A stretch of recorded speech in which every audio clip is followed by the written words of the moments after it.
Guys 3வது மேட்சும் முடிஞ்சிருச்சு. அண்ட் இந்த மேட்சும் பெருசா சொல்றதுக்கு எதுவுமே இல்ல. பட் 2, 3 விஷயங்கள கிளியரா பார்க்க முடியுது கைஸ். தோத்தது என்னமோ 40 ரன்ல தான். பட் படுமட்டமான டாக்டிக்ஸ், படுமட்டமான கேப்டன்சின்னு எக்கச்சக்க விஷயங்கள் சொல்லிக்கிட்டே போகலாம். ஒண்ணா நம்ம பார்க்கலாம் இந்த வீடியோல. ஃபர்ஸ்ட்டா நம்ம மேனேஜ்மெண்ட் எஸ்பெஷலி பவுலிங் கோச்சோட tactics in death overs. So சின்னசாமியில் இன்டு த பிச் போடுற பவுலர்ஸ் தான் நிறைய ஹெல்ப் கிடைச்சிருக்கு. ஆர்சிபி சொல்ல போனால் அவங்களோட பவுலிங் அட்டாக்கே அந்த மாதிரி தான் எடுத்திருக்காங்க. பவர் பிளேல அந்த குத்தி போடுற பவுலர்ஸ் இப்போ ஹேஸ்லுட் அதுக்கு பேக்கப்பாக டஃபி எடுத்திருக்காங்க. ஸோ பிச்சில் குத்தி போட்டா விக்கெட் பவுன்ஸ் ஆகும். பேட்டர்ஸால டக்குன்னு ஈஸியா ஆட முடியாது. நம்ம கிட்ட 2 பவுலர்ஸ் இருந்தாங்க இந்த 11ல. ஒன்னு ஜேமி ஓட்டன் அதே மாதிரி பண்ணுவாரு. இன்னொன்னு ஷியோம் டுபே. அவரு இப்ப குத்தி போட ஆரம்பிச்சிட்டாரு. ஃபர்ஸ்ட் ஓட்டனை யூஸ் பண்ணாங்க, ஒரு 10 ரன் போச்சு. அதுக்கப்புறம் ஒரு டூபே யூஸ் பண்ணாங்க. டூபே ஃபர்ஸ்ட் ஓவர்ல ஒரு விக்கெட் எடுத்து கொடுத்தாரு. திருப்பி அவருக்கு இன்னொரு ஓவர் கொடுத்தாங்க. அங்க கொஞ்சம் ரன்ஸ் போயிருச்சு. ஒரு 25 ரன் 23 ரன் போச்சு. அதுக்கப்புறம் ஓவர்டன் எடுத்துட்டு வந்தாங்க. ஓவர்டன் அவரோட 2வது ஓவர்ல ஒரு விக்கெட் எடுத்து கொடுத்தாரு. 2 ரன் தான் கொடுத்தாரு கைஸ். சும்மா 145 150ல ஏத்திட்டு இருந்தாரு ஓவர்டன் ஒரு பக்கம். சரி, திருப்பி நம்ம என்ன நினைப்போம், அவருக்கு தானே 3வது ஓவர் கொடுப்பாங்கன்னு நினைப்போம். அங்கதான் நம்ம கேப்டன்சியோட அருமையை பார்க்குறோம் கைஸ். அண்ட் இதுல இன்னொரு அருமை என்னன்னா,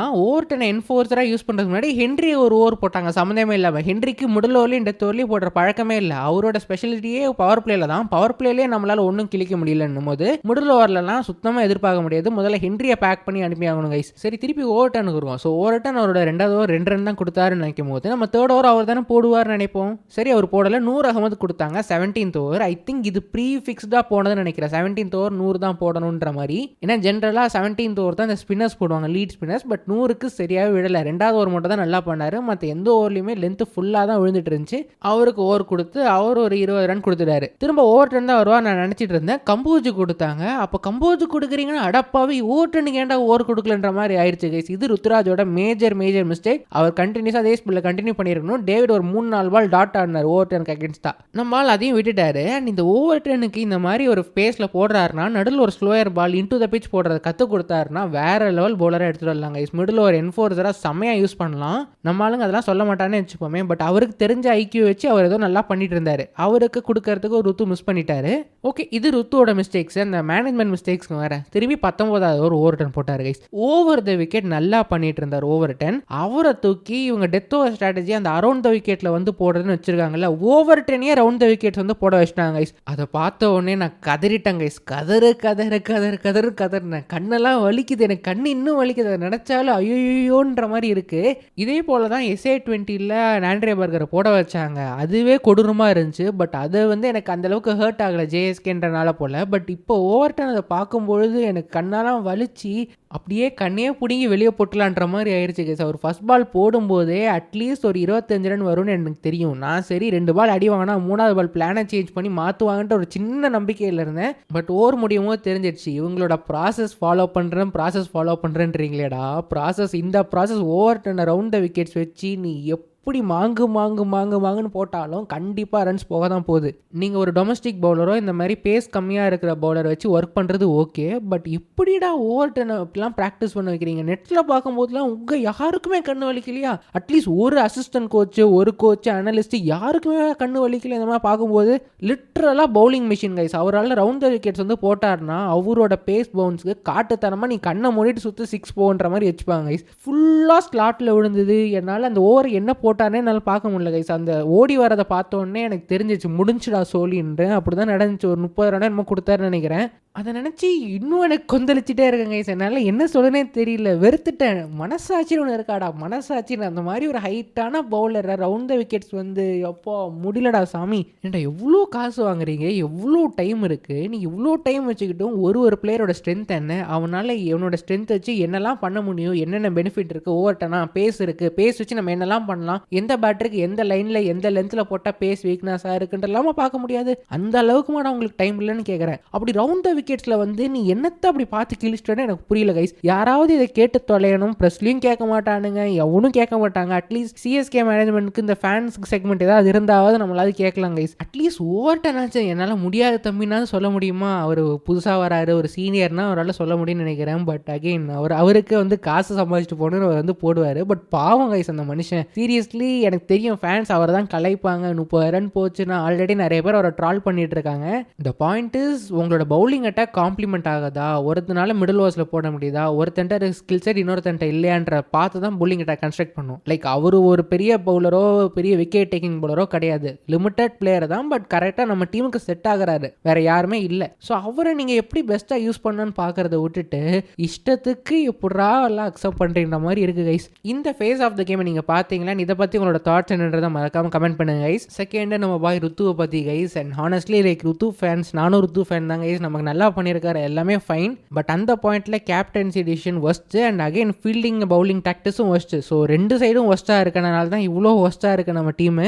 பிளேயர்ஸ் எல்லாமே அங்கங்கே நல்லா பிளேயர்ஸ் இருக்காங்க, இதுலேருந்து ஏதோ எக்ஸ்ட்ராக்ட் பண்ண முடியும். பட் அதை எக்ஸ்ட்ராக்ட் பண்ண முடியாமல் தான் நம்ம மேனேஜ்மெண்ட்டும் சரி ருத்தும் இருக்காங்க. அண்ட் பேட்டிங்கில் எக்ஸ்ட்ரா ப்ரெஷர், சேசிங்கில் இது வேறு ஒழுங்காக அடிச்சது கிடையாது. அண்ட் இந்த மேட்ச்சில் அகெயின் பேட்டிங்கில் எக்ஸ்ட்ரா ப்ரெஷரில் அவுட் ஆகிட்டாரு. And he needs to evolve like as simple as that. அவருக்கும் சரி, சஞ்சுவும் சரி, டூபேவும் சரி, 3 பேருமே கிராக் பண்ணிட்டாங்க போல ஐபிஎல்ல. ஸ்டில் ருத்துனால நல்லா பண்ண முடியும். லைக் அவரோட கேம் அவரோட யூஷுவல் டெம்போவில் ஆடினா அவர் நல்லா பண்ணுறாரு. பட் அவரால் கொஞ்சம் இன்ஸ்டண்ட்டாக அக்ரெசிவ் ஆடுனா அங்கே அவருக்கு இஷ்யூ இருக்குது கைஸ், அகேன்ஸ்ட் மூவிங் பால்ஸ். இதை நம்ம பார்த்துட்டே இருக்கோம், அதுவும் சேஞ்ச் ஆன மாதிரி இல்லை, கண்டினியூஸாக அப்படி தான் அவுட் ஆகிறாரு.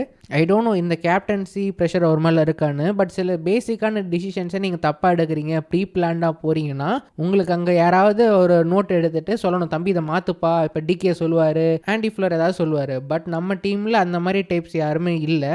ஸோ நீங்கள் ஸ்மார்ட்டாக இருக்கணும். நம்ம ஸ்மார்ட்டாகவும் இல்லைன்னா unfortunately this is a bad combo. And அவரோட டீம் மேலே அவரே கான்ஃபிடன்ஸ் இல்லாமல் இருக்காருன்றது தெரியுது. ஸோ கான்ஃபிடன்ஸ் இல்லாமல் இருக்கிறது ஓகே தான், பட் வெளியில் அதை வெளிப்படையாக சொல்கிறது நல்லா இல்லை. இப்போ ஃபார் எக்ஸாம்பிள் இந்த ப்ரெசன்டேஷனில் கேட்டதுக்கு அவர் 200 ஸ்கோர் பண்ணது எனக்கே ஒரு சர்ப்ரைஸாக இருக்குன்ற மாதிரி சொல்கிறாரு. பார்க்குற எங்களுக்கே தெரியுது நல்ல டீம்னு. ஆடுற 3 சீனியர்ஸுமே சொதப்பிட்டாங்க. லைக் டூபேவாக பிறகு தான் கிரிட்டிசைஸ் பண்ண போன மேட்ச் ஒரு டீசென்ட் நாக் ஆடினார். பட் எஸ் அவருக்கும் வீக்னஸ் இருக்குது, எல்லாரும் டீகோட் பண்ணிட்டாங்க. But more than Dube, Sanju and Rutu தாங்க is like moving ball against out ஆகுறாங்க. அந்த சின்னசாமியில் 2-3 ஓவர் தாக்கு போட்டுட்டு அதுக்கப்புறம் அவங்ககிட்ட பவுலிங்கே இல்லை. சொல்லப்போனால் ஆர்சிபி நம்ம டிஸ்கஸ் பண்ணியிருந்தோம், பெருசாக பவுலிங் அட்டாக் இல்லை அவங்களுக்கு ஹேஸ்வுட் இல்லாத போது. டஃபி அண்ட் புவி வச்சு ஃப்ரண்ட் லோட் பண்ணி பவர் பிளேல மேட்சை முடிக்க பார்க்குறாங்க. சின்ன சாமியில் அப்படி எடுத்தால் தான் வின்னு. ஸோ அங்கே கொஞ்சம் சென்சிபிளாக ஆனா கூட இந்நேரம் அட்லீஸ்ட் ஒரு 230-240 அடிச்சிருக்கலாம். சம்ஹோ அங்கே எங்கேயாவது பிரவிஸ் இருந்தாருனாலோ இல்லை யாருக்காவது 2-3 பால் எக்ஸ்ட்ரா 6 பட்டுச்சுன்னா அதுவும் வின் பண்ணியிருப்போம். பட் இதில் எனக்கு என்ன பயம்னா, அடுத்த மெகா ஆக்ஷன் சைக்கிளுக்கு இவங்க இப்படியே இருந்து இதே மாதிரி கேமோட வச்சுருந்தாங்கன்னா இப்போ டாப் ஆர்டரில் நிறைய பேட்டர்ஸ் வந்தாச்சு. டாப் ஆர்டரில் இப்போ பிரியான்சாரியா டீமுக்கு அப்படியே கண்ணை மூடிட்டு குழுக்கல்ல போட்டால் கூட அந்த மாதிரி 2 பேட்டர்ஸ் வந்துடுறாங்க. சஸ்டைன்டு சக்ஸஸ் கிடைக்க மாட்டதே தெரியல. பட் பிரியான்சாரியா நல்லா ஸ்டார்ட் பண்ணியிருக்காரு, வைபவ் சூரியன்சி நல்லா ஸ்டார்ட் பண்ணியிருக்காரு, ஆயுஷ் மாத்திரையும் நல்லா ஸ்டார்ட் பண்ணியிருக்காரு. பட் ஸ்டில் சொல்கிறாங்க இஸ் லைக் இந்த மாதிரி பிளேயர்ஸ்லாம் உங்களுக்கு நிறைய கிடைக்கும் பொழுது நம்ம அங்கே போய் லாக் பண்ணி மாட்டிக்கிறோமோன்ற மாதிரி ஒரு பயமாக இருக்குது. இப்போ 18 கோடி ரீடென்ஷன், அங்கே ஒரு 20 கோடி ரீடென்ஷன்னா அங்கேயே முடிஞ்சு போச்சேன்ற ஒரு சின்ன பயமும் இருக்குது. பட் சீசன் போக போக பார்ப்போம். பட் ருத்ராஜ் டெஃபினட்டாக நம்பர் 4 ஆர் நம்பர் 3 ரோலுக்கு அவர் எவால்வ் பண்ணி ஆகணும், வேறு வழியே இல்லை. ஃபர்ஸ்ட் பால்லேருந்து ஸ்பின்னை டேக் ஆன் பண்ணுறது, மீடியம் பேசஸ் அடிக்கிறதுன்ற மாதிரி ரோலுக்கு அவர் மாறணும். அது மாறுறாரா அவர் கையில் தான் இருக்குது, அவர் எப்படி அவரை இது பண்ண போகிறாருன்னு. பட் பார்ப்போங்க ஐசிஎஸ், அது டெஃபினட்டாக ஒரு கன்சர்னிங் சைன்ஸ் ஃபார் சிஎஸ்கே. ஆனால் எனக்கு என்ன வருத்தம்னா, லைக் ஒரு 2021லையும் சரி 23லையும் சரி இந்த pace hitters spin hitters combo team combination set பண்ணுறதுலாம் நம்ம எல்லாருக்கும் முன்னோடியாக இருந்தோம். பட் இதெல்லாம் பார்க்கும்போது எம்எஸ் மட்டுமாடா அப்படி பண்ணார், கொஞ்சம் கூட உங்களுக்கு சுய புத்தின்றது வரலையே, அவர் கூட தானே இருக்கிறீங்க, உங்களுக்கு கொஞ்சம் மூளையெல்லாம் யோசிக்க முடியல, இல்லை அப்படி யோசிச்ச மூளை தான் வயசானதுனால மூளை மழுங்கிருச்சான்னு எனக்கு தெரியல கைஸ். ஏன்னா நீங்கள் ஃப்ளெமிங் பேசெல்லாம் கேட்கும்போது உங்களே நீங்கள் கேள்வி கேட்பீங்க, இது உண்மைதானா இல்லை நம்ம கிரிக்கெட் தான் பார்க்குறோமா, இவர் நம்ம சிஎஸ்கே கோச்சா, அவர் என்ன பேசுகிறாரு இதுதான் கிரிக்கெட்டான்ற மாதிரி உங்களுக்கே மரக்கடக்கி வச்சிருவாரு. அந்த லெவலுக்கு அவர் பேசிகிட்டு இருக்காரு. இந்த மேட்ச் பாசிட்டிவ்ஸ் நிறையா இருக்குது. அன்ஷில் கம்போஜா ஒரு ஆல் ஃபேஸ் பவுலராக டெவலப் பண்ணலாம். ப்ராப்ளி நெக்ஸ்ட் சீசன் அவரோட பெஸ்ட் சீசனாக இருக்கும். Jamie Overton is a fantastic IPL number 8. ஐபிஎல்ல ஒரு 3 இன்னிங்ஸ் ஆடி இருக்காரா, எந்த ஒரு இன்னிங்ஸ்லையுமே ஸ்ட்ரகிள்ஸ் பார்க்கல. இந்த ஊரில் திரும்புகிற இந்த கண்டிஷனில் திரும்புகிற டேர்னுக்கு அவரால் ஆட முடியுது, நின்று எடுத்துகிட்டு போகிற அபிலிட்டி இருக்குது. ஸோ ஐபிஎல் கண்டிஷன்ஸ்க்கு ஃபென்டாஸ்டிக் நம்பர் 8. இதுக்கு மேலே ஒரு பெஸ்ட் நம்பர் 8 கிடைக்காது. பேட்டிங்கில் இதனால் அடிக்க முடியுது, பவுலிங்கில் 145-150 போடுறாரு. இது மாதிரி ஒரு ரேர் ஸ்கில் செட் கிடைக்கிறது கஷ்டம். நமக்கு என்னமோ லக் அடிச்சிருக்கு. பட் அவருக்கு கரெக்டான ரோல் என்ன, அவரோட ஸ்ட்ரென்த் என்னன்னு ஹேண்டில் பண்ணுறது மேனேஜ்மெண்ட் கையில் இருக்குது. பட் அதை நம்ம ஆளுங்க ஒழுங்காக பண்ணல. But seriously top class player guys. இந்த மேட்ச் ஒரு 30 ரன் அடிச்சாரு, பவுலிங்லையும் நல்லா பண்ணியிருப்பாரு. அவருக்கு கொடுத்த பிளான்ஸ் கேவலமான பிளான்ஸ், அவரால் பண்ண முடியாத பிளான்ஸ், அதை பண்ணி அவர் நிறைய ரன்ஸ் கொடுத்துட்டாரே தவிர ப்ராபப்ளி நம்ம நெக்ஸ்ட் ஆக்ஷனில் இவரை மிஸ் அவுட் பண்ணுறோன்னா கண்டிப்பாக ஆர்சிபி எடுப்பாங்க. அண்ட் மோர் தென் தட் இப்போ இருக்க 100ல் ஒரு டீமில் ஆடுறாரு, அது நெக்ஸ்ட் ஆக்ஷனில் நம்ம இவர் எடுக்கலனா கூட ஆர்சிபி டெஃபினட்டாக இவர் எடுப்பாங்க guys. And more than that 100 லீக்ல ஆர்சிபி மேனேஜ்மெண்ட் கீழே தான் அவர் ஆட போகிறார், இவரும் சரி டெவால் ப்ரௌஸும் சரி. ஸோ அவங்களும் இவரோட ஸ்கில்ஸை ரேட் பண்ணுறாங்கன்னா அப்போ நீங்கள் யோசிச்சு பாருங்கள், அவங்களும் அவரை யூஸ் பண்ண போகிறாங்க. ஸோ கண்டிப்பாக அந்த ஸ்டிங்க்கு அப்புறமா அவரோட கேமும் நல்லா டெவலப் ஆக போகுது அண்ட் ரெவிஸோட கேமும் நல்லா டெவலப் ஆக போகுது.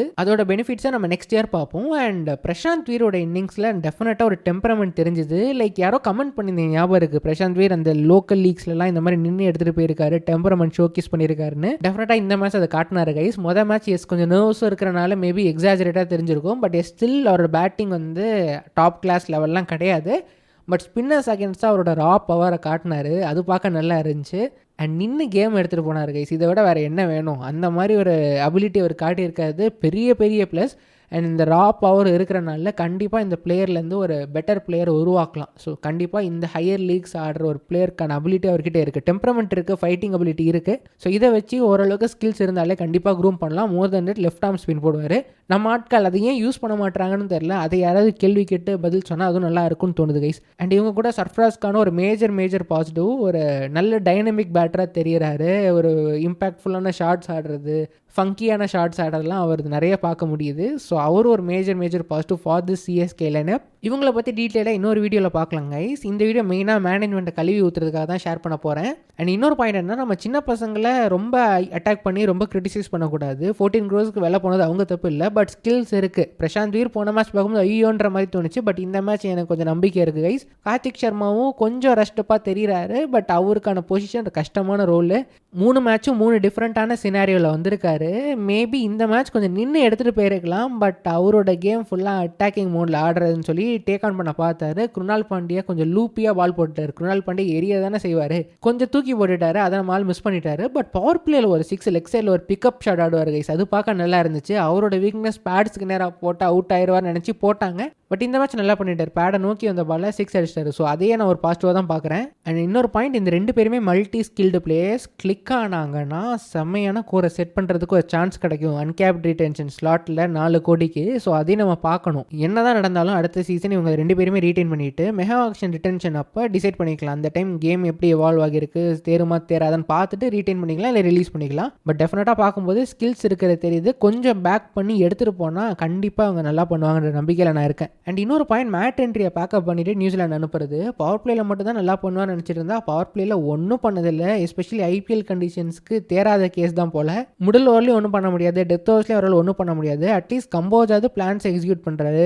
மேபி குர்ஜப்னீத் ஹென்ரி பால் எடுத்துகிட்டு வந்துட்டு அந்த ஸ்லாட் அகில் ஹுசைன் ஆர் குர்ஜப்னீத் யூஸ் பண்ணிக்க வேண்டியது தான். ஸோ எஸ் கைஸ், நீங்கள் உங்களோட கமெண்ட்ஸை மறக்காமல் கீழே ஷேர் பண்ணுங்கள். நான் ஏதாச்சும் மிஸ் பண்ணியிருந்தேன்னா என்னோட அடுத்த வீடியோவில் கவர் பண்ணுறேன். ஸோ இந்த மேட்ச் எப்படி போச்சு, நீங்கள் சிஎஸ்கேயோட பர்ஃபார்மன்ஸ் பற்றி என்ன நினைக்கிறீங்க, ருத்ராஜோட பர்ஃபார்மன்ஸ், அஞ்சுவோட பர்ஃபார்மன்ஸ் பற்றி என்ன நினைக்கிறீங்கிறத மறக்காம கீழே மென்ஷன் பண்ணுங்கள். தேங்க்யூ ஸோ மச் ஃபார் வாட்சிங் திஸ் வீடியோ. அடுத்த வீடியோ பார்ப்போம். Thanks again, take care, bye by.